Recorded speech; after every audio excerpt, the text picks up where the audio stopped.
欢迎来到相思书局，与你共赏古代言情世界的风华绝代与缠绵悱恻。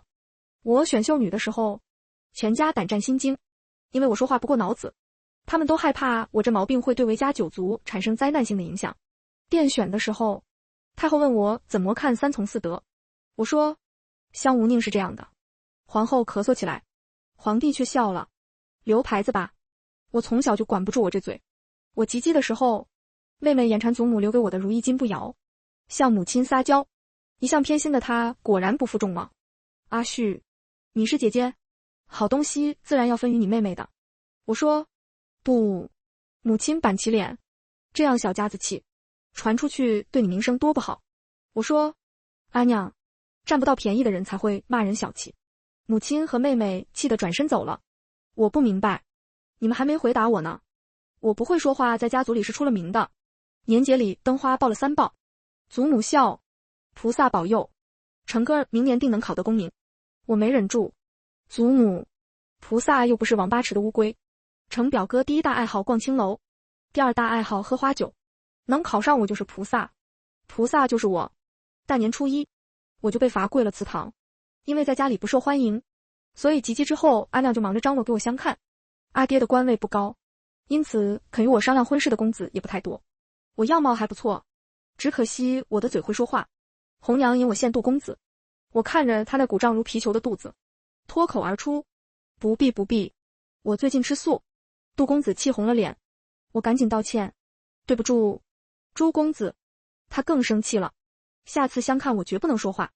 杜公子太胖，于是红娘引我献以瘦闻名的梁公子，他对我的相貌挑剔，下巴圆了些，以后每餐需少吃，女子不能过重。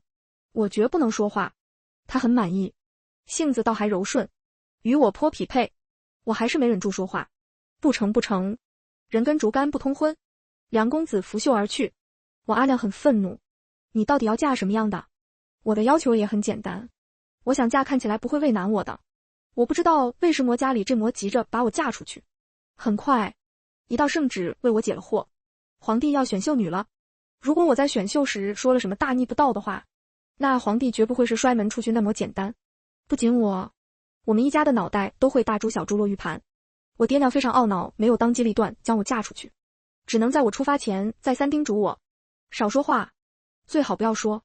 我背负着9族的期望入了宫，别人家都是期待着女儿一飞冲天，我们家的期望很朴实，活着就行。但是结果十分出人意料，我被留下了，我还被封了贵人。我爹惊了，我娘傻了，我祖母赶紧去看灯芯有没有爆花。从此我就是韦贵人了，十分直言不讳的韦贵人。送我入宫那日，全家都在哭，来接我的工人感慨，贵人母家当真舍不得您。自然舍不得，我入宫之后，全家就可以过上提心吊胆的生活了。我微微一笑，我决定在宫里秉持非必要不开口这一准则，尽量让家里人活得再久一点。就连给柳贵妃请安的时候，她独独忘了给我赏赐东西，我都没有开口提醒，还是皇后发话，柳贵妃才莞尔一笑。怎么韦贵人自己不说？哑巴了吗？我也希望，但是我忍住了，只是默默行了个礼。柳贵妃板起脸，出入宫就这样拿腔作势的给谁看呢？我没忍住，给皇上看啊。柳贵妃大怒，好啊，怎么让你这样的狐妹子进了宫？我很疑惑，大家不都是狐妹子吗？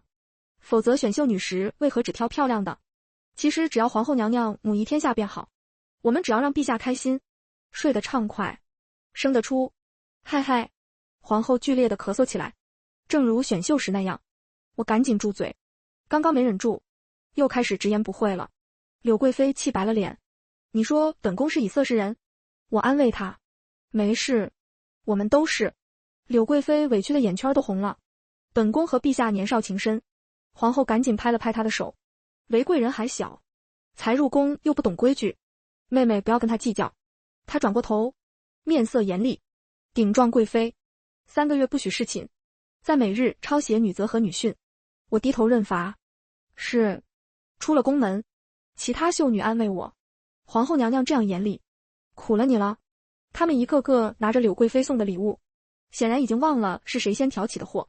柳贵妃本来想营造孤立我的氛围，但大家现在很明显都被带偏了。我叹了一口气，贵妃得宠，连皇后也要避其锋芒。皇后就叫我过去罚抄，我老老实实的过去。多谢娘娘。皇后纳闷，谢本宫什么？我说，娘娘罚了我，柳贵妃就不能再罚我了。就算柳贵妃去跟陛下告状，3个月之后陛下也就不记得了，我就还是为贵人。皇后板起脸，放肆，但她脸上又露出很浅的一抹笑。别人都说我古板严厉，你倒是不怕。我嘴上又默忍住，娘娘古板，说明绝不会越雷池半步，所以只要我遵守规矩，娘娘就不会对我严厉。我不怕规矩，我就怕没规矩。像柳贵妃那样想一出是一出的，我无法招架。皇后仔仔细细地打量我一番，为贵人，你这张嘴，也不知是福还是祸呢？我很感动，起码皇后觉得还是有福的可能性。她没让我抄写，只叫我喝茶闲话，到了时辰就让我回宫。只是出门前她迟疑了一会，我流利地接过话头，娘娘放心，我今日一直在抄女训，娘娘跟我一句闲话都没有，我一定会维护娘娘的形象的。她被我逗笑，竖起一根白玉似的手指在唇边。嘘，其实皇后娘娘很年轻，笑起来也很美，不比那柳贵妃差。我就这样每日来喝茶，其他入宫的秀女都见过了皇帝，有的封了位分，有的得了赏赐，只有我天天往皇后宫里跑。柳贵妃在见我的时候，笑得很开心。为贵人，每日陪伴皇后娘娘的感觉如何？可不是人人都有这样的殊荣呢。我点头，是啊，我也觉得每天很开心。柳贵妃狐疑地眯起眼，她有点摸不太清我的套路，但我估计她还是给皇帝吹了点枕边风，因为皇帝很快就召了我前去。才入宫3月，就顶撞了2次贵妃。为贵人，你胆子很大。我不吭声，我胆子不大，我是嘴巴很大。皇后罚你，你可怨皇后？我摇摇头。可怨贵妃？我继续摇头。那便是自我反省了。我没忍住，我又没错，皇后也没错，此事也怪不了贵妃。我悠悠地看着皇上，贵妃看不惯我，不过是因为我入宫时封号最高，要给我个下马威罢了，其实跟臣妾无关。此事不过一场阴差阳错，皇帝终于转过头来正视我，那就是怪朕喽。我的九族在阎王面前一闪一闪亮晶晶的，我赶紧闭嘴，臣妾不敢。他冷哼一声，这个时候知道自称臣妾了。我赶紧解释，臣妾和陛下又没有夫妻之实，这句臣妾委实自称的心虚。他摸了摸光洁的下巴，颇有兴味。为贵人是抱怨朕冷落你了。我用力咬住嘴巴里的肉，快闭上啊，死嘴！大错已成。晚上我被洗干净，送入了皇帝的寝宫。一番令人迷惑而疲惫的搏斗后，皇帝问我，爱妃感觉如何？因为很累，所以实话脱口而出，不舒服。皇帝那边的空气僵住了，我没发觉，自顾自地说下去，臣妾下次再不顶撞柳贵妃了。她平日里脾气不好是应该的，侍奉陛下，她委实是辛苦了啊。皇帝把我赶了出去，这事儿第2天就传遍了6宫，皇后百思不得其解，怎会如此？我很惭愧，因为我说侍寝不太舒服，皇后咳得惊天动地，一旁的柳贵妃脸红得像猴屁股一样，其他宫妃们纷纷捂住了脸。你，柳贵妃指我的手抖得不成样子，你成何体统？我赶紧跪下，娘娘不要生气，臣妾不知其他人是怎样，分不出好坏。胡说的。柳贵妃尖声尖气，你还想比较？我嘴巴一点都不秃噜，陛下有后宫这么多人呢，臣妾也就一个。大胆！柳贵妃跳起来，来人，给我掌她的嘴！皇后的脸沉了下来。柳贵妃，本宫还在这里呢。柳贵妃勃然大怒，为贵人大逆不道，大放厥词，掌嘴还是轻的。皇后垂下眼，为贵人不过是说，床子之上，宫妃不宜沉溺，这句话错了吗？我抬头看去，皇后唇边有一丝讥讽的笑沫来得及掩去。柳贵妃冷笑，皇后很包庇为贵人，却把陛下放在哪里？皇后重新恢复了平静。陛下魔。她抬起眼，陛下自然在皇极殿。柳贵妃拂袖而去，走之前，她瞥我冷笑，侍寝当晚就失宠的，你是第一个。我没放在心上，只琢磨原来我之前的判断错了。皇后根本不怕柳贵妃，之前只是懒得计较。其他人都散去，我跪下给皇后请罪，都怪我这张嘴。皇后却和颜悦色，为贵人，你叫什么名字？我惊讶地抬起头，皇后莫不是被我气疯了？但还是老实答道：臣妾名为旭，家里都叫臣妾阿旭。她笑了起来，本宫没看出来，原来你这样鲜活可爱。她站起身，看向远处碧蓝的天，本宫原来不知道为何那日皇帝执意要留下你，今日突然懂了。放心，你不会失宠的。3日之后，皇帝又找我过去了，这一次他咬牙切齿。听说前几日他一同长大的御前侍卫偷偷摸摸带了几本书进来，如今正摊开在我面前。我大惊失色，《花鸟风月》第3册。皇帝更是惊恐。你看过？我说，这不就是市井里广为流传的风月读物吗？桃花姑婆所著，都出到第3册了魔。他很愤怒，你怎么能看？你是朕的宫妃，你，这是不守妇道。我眼皮都不抬，得容颜公，哪条说了女子不能看书了？他脸色涨红，这又不是什么正经女子写的书。我很想住嘴，可是我控制不住嘴巴。那你欣赏完了不正经女子，还要来教导我这个正经女子，你说谁更不正经啊？皇帝大怒，他已经忘了叫我过来是要睡我的，他现在只想赢下这场嘴皮仗。我是男的，我舌头有自己的想法。那你去看男子跟男子的故事啊，别看了读了欣赏了女子的故事，转头还又骂又嫌又唾弃。朕是皇帝，我立刻麻溜的跪下，臣妾有罪。皇帝趾高气扬，现在想起来认错了。我说，陛下是陛下，一句话就能灭了臣妾的9族，臣妾的家人还想多活几年。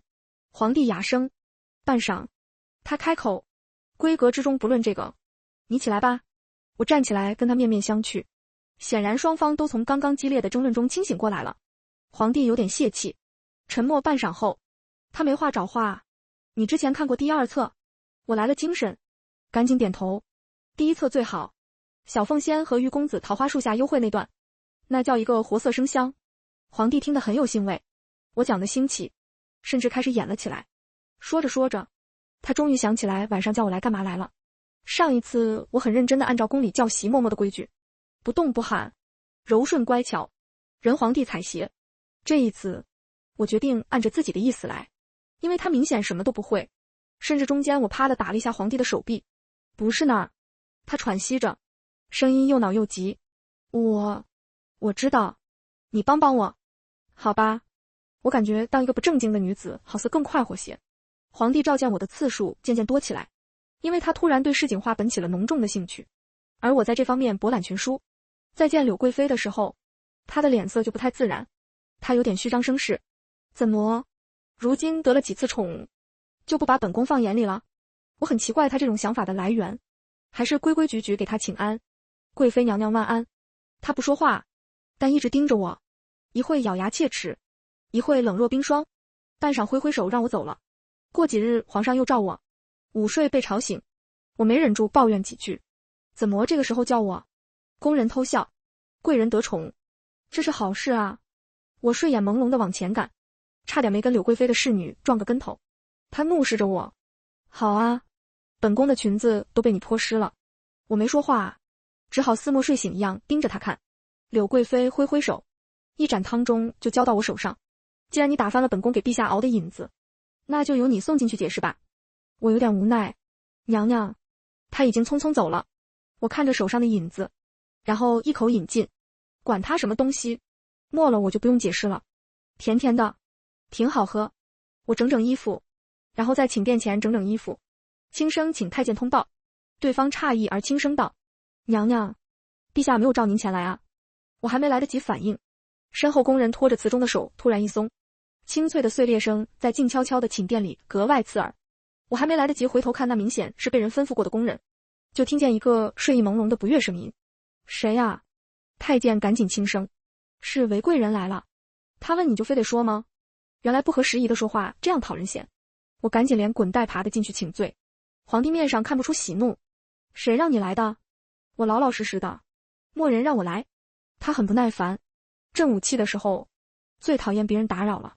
我叹了一口气，我也是，可惜我得罪了柳贵妃，如今他想让陛下厌烦我，就出了这样一个损招。皇帝沉默了一会，你这样直愣愣的说出来好吗？我很悲伤，臣妾嘴巴不由得臣妾。他去眼看我，你现在好像不太怕我了。我很诚实，陛下圣明，就算要杀我也不会牵连我的九族，这样臣妾就不怕了。我感觉他欲言又止，但我还是假装自己是个木头一样滚了出去。一通折腾我也清醒了，便去探望皇后。她正在看书，看见我便微微一笑。你来了？庞福招呼一个朋友。我说，娘娘，我不明白。她咳嗽2声，仍然笑盈盈地看着我。你被柳贵妃陷害了。我沉默片刻。娘娘明察秋毫。她笑了笑。柳贵妃小时候见过陛下，曾数次跟陛下一起玩耍，也算是有缘。皇后这话说得委婉，原来不过是这样的年少情深，也值得柳贵妃这样对我。我喝了一口茶，我还是不明白，茶又苦又涩，正如我一直以来的心情。我们明明都困于这后宫，一辈子出不去了，为什么还要互相折磨？皇帝喜欢谁跟我有什么关系？是我让他选我的吗？是我自己要选秀的吗？还不是他下的旨，他选的人。我嘴巴秃噜秃噜地说了出来。皇后的笑意更大了。你跟我年轻的时候一样，听我爹说不许我考科举，让我进宫的时候，我也是这样一堆道理。我抬起眼睛，然后呢？话说出来我才觉得我傻。这还用问啊？她都是皇后了。娘娘，你想考科举啊？她仰头，露出下颌漂亮的线条。我从前是被家里当作男孩养大的，哥哥学什么，我便学什么。年少的时候还经常穿男装出去玩，其实哪里是我爹不许，是世间不允许，只是用我爹的嘴说出来而已。皇后闺名杨碧如，是江南杨家的大姑娘。我希冀地看着她。江南是什么样的？我从小没有踏出过京城一步。皇后微微一笑。气候优渥，1年可种植2季占城稻，河道纵横，商业发达，赋税可达全国1/3，富庶之地才养得出世家。江南世家底蕴悠久，可惜有点太悠久了。他轻轻叹息。我愣住了。他没跟我说什么江南烟雨，没跟我说什么诗词情长，他说种植、赋税和河道。我小心翼翼的，娘娘，那你以前是不是跟杨侍郎一起学了很多策论和治国啊？皇后娘娘的亲兄长如今已是侍郎，很受皇帝重用。他轻轻倚在菱花刺绣的软靠垫上，心不在焉道：我的嘴巴这样靠不住，一句轻飘飘的话就这样滑落。好可惜。您为什么要做皇后呢？他愕然看向我，我才意识到自己说了什么话。娘娘恕罪。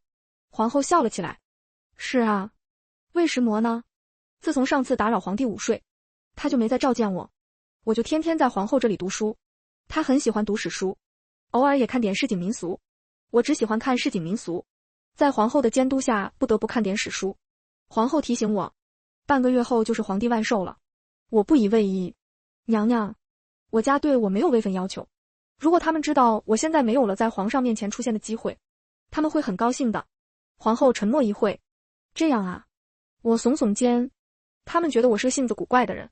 我从小就记性极好，不管是记书还是记事，话都说不太清的时候，我已经学会了观察，所以我知道自己这张嘴是不讨人喜欢的，因为我总是把一些令大家都难堪的事实说出来。小时候姑母探亲的时候抱怨婆家苛刻，不许她出门，祖母也跟着骂。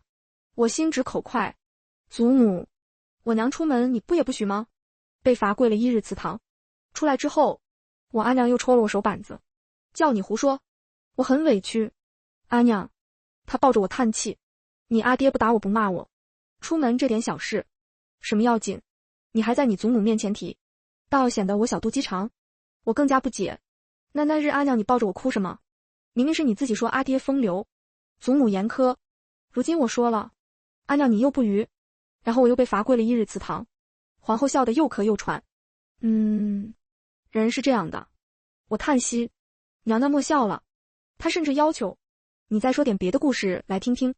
我苦着脸，娘娘别闹。她笑够了，问我，你为何会成为这样？独特的姑娘呢？我很迷惘，我也不知道，我就是从小就觉得这是奸，我不知道怎么说。皇后很冷静地看着我，荒谬，对，就是这个词。但是我其他姊妹都很文静之理。我叹息。皇后笑了笑，那又如何？京城已经有很多名门闺秀了，可这么多年，我也只瞧见一个阿旭。我很感动，于是问皇后，那独特的我万寿节能不能不给陛下送礼啊？我没钱。皇后咳嗽2声，不行，你不仅要送，还要送的别出心裁。万寿节前一天，皇帝召了我，明日就是万寿节，朕给你个机会，把贺礼先给我。我的表情可能不太好，皇帝狐疑地看着我，你不会没准备吧？我抹了把脸，怎么会呢，陛下，呵呵呵呵呵呵。他面膜表情，你真的没准备？我很诚实，臣妾以为陛下不会再召见臣妾了呢。他顿了读，你在怪我？我瞪大眼睛，怎么会？臣妾绝对没有这样的想法。皇帝的表情松动了些，他握住我的手，示意我坐到他身边。真的不怪朕。我含情脉脉地点头，跟陛下在一起，不死就行。他甩开我的手，你什么意思？我娓娓道来，陛下是掌握我生死的人，而我给陛下递过去的把柄实在太多了。陛下，你跟豺狼虎豹关在一个笼子里的时候，你也觉得活着就行吧？皇帝挑眉，我是豺狼虎豹？我觉得自己的脑袋摇摇晃晃，于是机智地露出一个谄媚的笑，是才貌双全，龙精虎猛，狼奔屎突。皇帝叹了口气，什么乱七八糟的。他将我拉过去，罢了，我也不怪你莫准备贺礼，咱们算扯平了。不是，我突然开口，轻声道，其实我准备礼物了。我凑到他耳边，低声几句。皇帝的眼睛瞪大了，真的？快给我看看。我立刻拿出准备好的一沓雪浪纸，皇帝立刻细细品鉴起来。他时而皱眉，时而惊叹，时而迷惘。他抵住我觉得这个地方可以再改进一下。我咬住嘴唇，这次不是我想说话，而是想忍住嘴里的声音。阿旭，你这礼物真好。他厌足的叹息。我努力从汹涌澎湃的晕眩中清醒过来。陛下过奖了，叫我李寻。我顿了读，阿寻。他的眼睛笑起来的时候含情脉脉。我突然想到了柳贵妃，她以前也是这样看着他，然后就沉迷了吗？我也不是不能理解他，我不理解他，就因为李寻生了我的位分，有必要陷害我吗？太后正在勃然大怒，因为我近日送给李寻的图画，神奇的跟他从前最厌恶的人喜爱的图案一样。这图是我从内务府随便找来的，表面上跟柳贵妃没关系，但是跟我有仇的只有他。我弱弱的，太后娘娘，臣妾真的，韦贵嫔心思单纯，定是被陷害的。帝后二人异口同声道，我很感动。皇帝睡了我，新鲜感还没过去之前他维护我是正常的，但皇后只是为了我。不过他们2个人看起来都很生气。母后，这件事情必得彻查。李寻冷下脸，有人竟敢将手伸进后宫里。皇后轻声接过话头，臣妾定会查清楚，悬韦贵嫔一个清白。他们2人对视一眼，你们为了我并肩战斗的样子好好笑。皇后叫我起来，韦贵嫔就先在本宫那里禁足吧。我赶紧答应下来，这样的好事过了这村就没这店了。皇帝看了他一眼，还没说话，太后冷哼一声，皇后倒是颇回护这个丫头。她叫我抬头，细细端详，你莫非是那个说乡下人才遵守3从4德的秀女？我赶紧应声，是。那个时候臣妾年少无知。太后问，好，那我再问一句，你如今入宫了，怎么看却撵之德呢？不坐轿子的美德啊。我才张了张嘴，皇帝赶紧喝止，他声音不好听，别让他说话了。太后皱眉，让他说。我说，有好吃的东西不吃，有舒服的轿子不坐。娘娘，你觉得这人怎么样？我痛心疾首，怎么看都是个傻子。太后沉默片刻，帝后2人紧张地看着他。突然，他展眉一笑，说得不错。太后悠悠道，从前贤贵妃就是这么个傻子。总是要这样装模作样。皇帝疯了，他嫌还不够，还要教训我。皇后赶紧陪笑，如今娘娘也知道了，韦贵嫔是个心直口快的性子，不会做这样的事。太后嗯了一声，不是她做的也要查。皇帝微微一笑，自然是的。皇后挑了挑眉，我看见她眼光沉沉。蓦人招呼柳贵妃，就算她现在脸色一片清白，大约她也想不到，这件事竟然是这样的结局。柳贵妃没什么实质性的处罚，只是她的春熙宫突然间便寂寥了下去。李寻是个心善的人，她仍然是贵妃，所以她召我去的时候，我还是去了。我这个人嘴巴不怎么规矩，行为上就很守规矩，来人的态度比平日恭敬了许多，对我口称娘娘。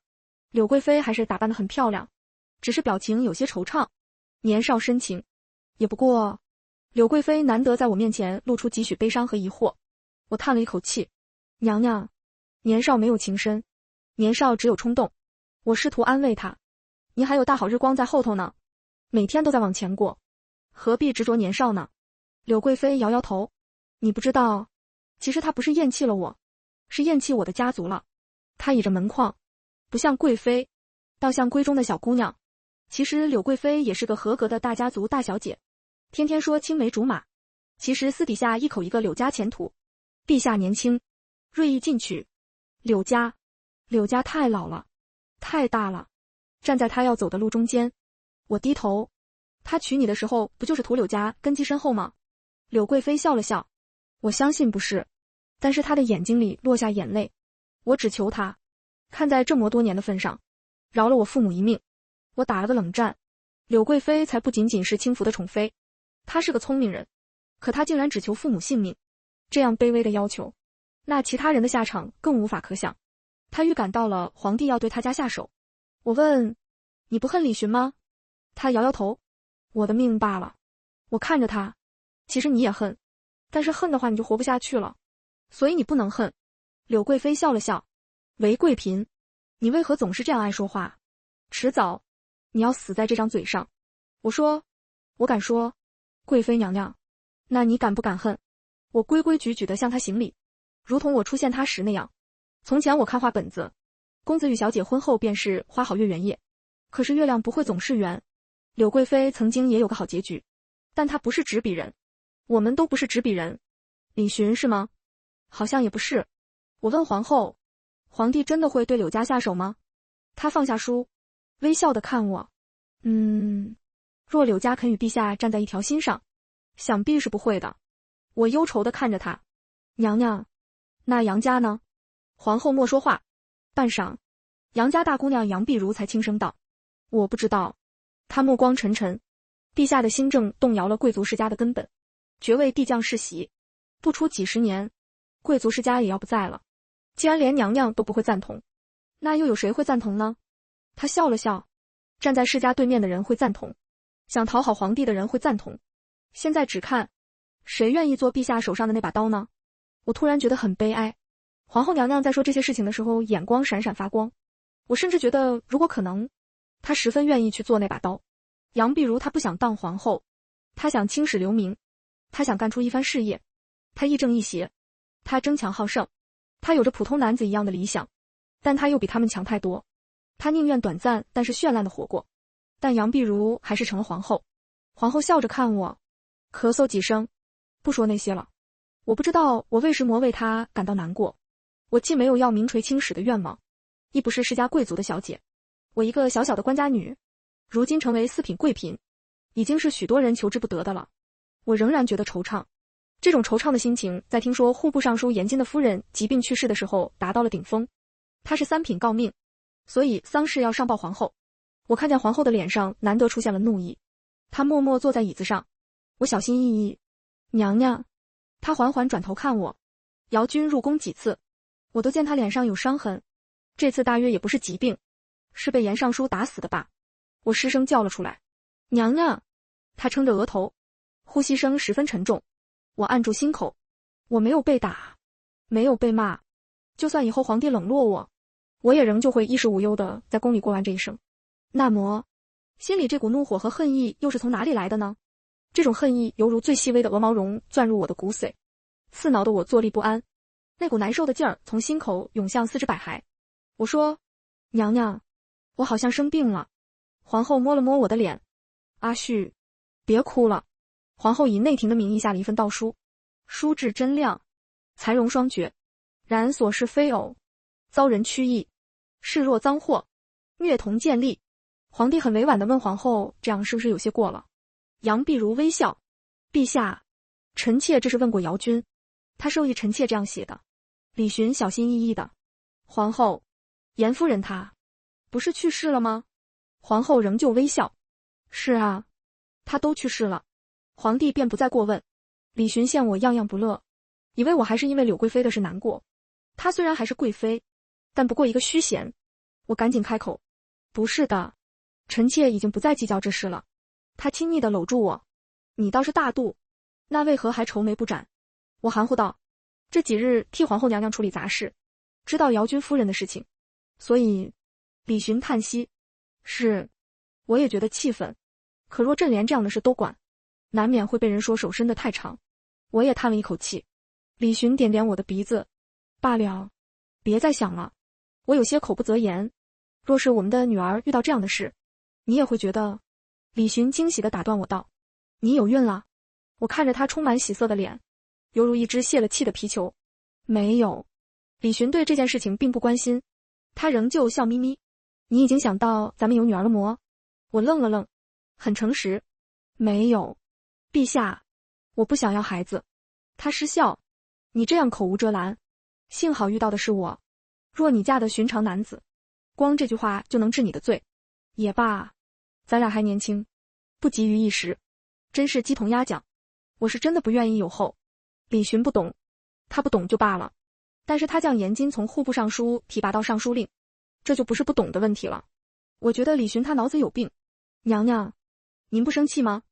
我问皇后。她已经恢复了一贯平静的面容。我当然生气，但是在无计可施的情况下，生气也没有意义。杨碧如是个很冷静、很务实的人，反而是我长吁短叹。娘娘，为什么呢？严尚书令是难得6部里站在陛下这边的，所以陛下不会对他怎么样，起码现在不会。皇后解释道，他为人精干，长于计算，这么多年也为陛下做了很多事。我沉默了一会，难怪他那个时候为了悼词还专门来找了娘娘你一趟。皇后继续看书，在没有女人的朝堂，无人会真正在意女人的生死。我感受了一会那股无力的痛楚从我身体上掠过，总有什么可以做的。皇后安抚地笑了笑，严大人扣了1年的俸禄，在姚君的墓前行了礼，宫里的长宫太监去念了悼词。阿旭，我们能做的就是这些了。我咬住嘴唇，可是您是皇后，是天下女子之首，难道就这些吗？皇后微微一笑，阿旭，做到皇后靠着家族和皇帝，不是我挣来的，没有出过力，自然没有真正的权利。我嘴快，那按您的说法，这世间没有给女子攀爬的道路了。皇后闲闲的单手之移，不错，你是个聪明人。我很沮丧。娘娘，她轻咳2声，你就好好当你的韦贵嫔吧。我不想当了，我不想见皇帝。于是我告诉内务府，我这几日不太舒服。李寻还让太医过来给我瞧病，我看他最有病。我还没想好要装病几天的时候，太医却都去了皇后那儿。皇后病倒了，我才知道，皇后其实病得很重了。她一直咳嗽，半夜都睡不住。如今她不再费心掩饰病容，我才看得清她毫无血色的嘴唇。李寻沉着脸在外头听太医报告。我跪在皇后榻前，紧紧握着她的手。娘娘，您别抛下我。我入宫以来，这样的嚣张，这样无拘无束，就是因为皇后一直的包容宽纵。从前我还疑心过，以为她要抓我的错处，可她没有。皇后永远笑着听我胡说八道，听我大放厥词。您会好起来的。我安慰她，也安慰自己。她很轻地摇摇头，如果不是你，我早就撑不住了。你跟别人都不一样。她浅浅一笑，你说的很多话，都是我想说的。她转过头，看着窗外悠远的天空。我从小就不明白，为什么有这样多无法理解的事。小时候江南闹水患，我出去看见满眼的饥荒。圣人说老吾老，幼吾幼，可仍然有卖儿卖女的父母，亦有遗弃老父老母的孩子。这世间这样不公不道，我想做些什么，我可以做些什么，可我却不能。为何不能？为何不能啊？我的眼泪滂沱而下。我想起皇后对皇帝推行削爵制的评论，她这样的聪明，这样的一针见血，明明困在这后宫里，却仍旧有一双明亮的眼睛。可是如今这眼里的光已经要暗淡下去了。同是一母同胞，哥哥就可以，我却只能当一个被供起来的皇后。我趴在他怀里，娘娘，您可以的。他摸摸我的头，然后你出现了。你这样的直言不讳，你什么都不怕，横冲直撞，你就像一个真正活着的人。阿旭，看到你，我终于觉得自己不再是孤零零的一个了。我擦干净眼泪，娘娘，看到您，我才觉得自己找到家了。杨碧如懂我的反抗、颓丧和怨恨，直言不讳，是因为我心里的痛苦无法排遣。我跟李寻有肌肤之亲，可是真正跟我亲近的是杨碧如，不要抛下我。我哀求道，我不想再一个人了。他摸了摸我的脸颊，我累了。我不眠不休地守在皇后榻前，连李寻照我也不理。最后他常常陷入昏迷，我也不敢离开。难得这次我喂药的时候，他没有抗拒，他笑盈盈地看着我，精神好似好了些。这段日子辛苦你了。我撒娇一样把脸歪到他手上。他看着我，阿旭，我是个懦弱的，你可别学我。我偏过头去，他温柔地擦去我的眼泪。我心头郁结难解，这才给自己憋出病来。你想开些，陛下喜欢你，你会过得很好的。我笑笑，他很愉悦，这才是我的好阿旭。3个时辰后，杨碧如就走了。李寻匆匆赶来，看见我的一瞬间，眼里闪过心疼。为皇后是急，也不必做到这样的地步，受了这么多。我抬眼，娘娘她怜我甚多。李寻亲手将我扶起，你跟她姐妹情深。我明白，你明白个屁。丧仪之后，他把我升到了妃位，其中一个理由就是我恭敬皇后，重情重义。有些宫妃不服气，我上升的速度有点太快了。韦妃娘娘的运道确实不一般，一入宫就跟先皇后结下深情厚谊。该说她会巴结，还是说她放得下身段？将死之人也不怕晦气，悬整宿的守着。我和颜悦色地从他们身后走出来，这有什么晦气的？你们这样羡慕，以后我死的时候也让你们去侍奉。太后提醒我，现在皇帝看重你，你也要为妃嫔们做个榜样。我很平静，娘娘不用担心，陛下他只是一时兴起，等他厌倦了我的直言不讳，就会把我贬回去的。太后想反驳我，但可能又觉得我说的是实话，只得含糊过去。这丫头的嘴啊，也有宫妃想要讨我的好，求我在皇帝面前举荐的。臣妾一定会成为娘娘的左膀右臂。我百思不得其解，难道我就没有占有欲，没有嫉妒心，没有愤怒吗？我现在不想理他，和不想他跟别人睡不矛盾。我很坦率，不行我不喜欢李寻跟别人睡觉，光是想我就会生气，所以我不能举荐你。没了杨碧如，我在宫里简直是大杀四方。没了他，没过多久，就有人把我的话传到了李寻那儿。我很安详地坐在宫里，日光正好，皇帝很难得的白天来了我宫里，我俩更多时间是晚上见面。因着杨碧如的离开，我也很久没有这么近的看见李寻了。他目光沉沉，身形也有些消瘦。我恍惚想起，其实他跟杨碧如相识也有7、8年了。李寻冷着脸看我，我很平静。陛下是为了问我的罪来的吗？他自己找了个地方坐下，答非所问。你现在连茶也不给我喝了。我只好去给他泡茶，隔着蒸腾的水汽，我们遥遥相望。你说不想我去别人的宫里，是真的吗？我毫不犹豫地点头，自然是真的。那我来你宫里，好吗？我很坦率。不好，我看着你就烦。他眼里的情绪很复杂。过了很久，我们之间的水汽已经消弭，滚烫的茶水也不再冒烟。阿旭，你为什么不怕死？我为什么不怕死？我愕然地看着李寻，李寻的眸光十分锐利。你在我面前从来直言不讳，不是因为你真的不聪明，嘴巴比脑子快，而是你根本不怕死。你一直挑战我的底线，你想死，你希望我让你死。我静静地看着他，他是个聪明人，真讨厌。你就这么讨厌我吗？我看着他，摇摇头。我不讨厌你，相反，我很喜欢你。我对你有独占欲，我喜欢跟你待在一起，我喜欢跟你有肌肤之亲。只是我无法开心了。我落下泪来，没有皇后娘娘，我没办法开心。李寻把我搂在怀里，你入宫以来就跟皇后亲密，她居然离世，你一时受不住也是有的。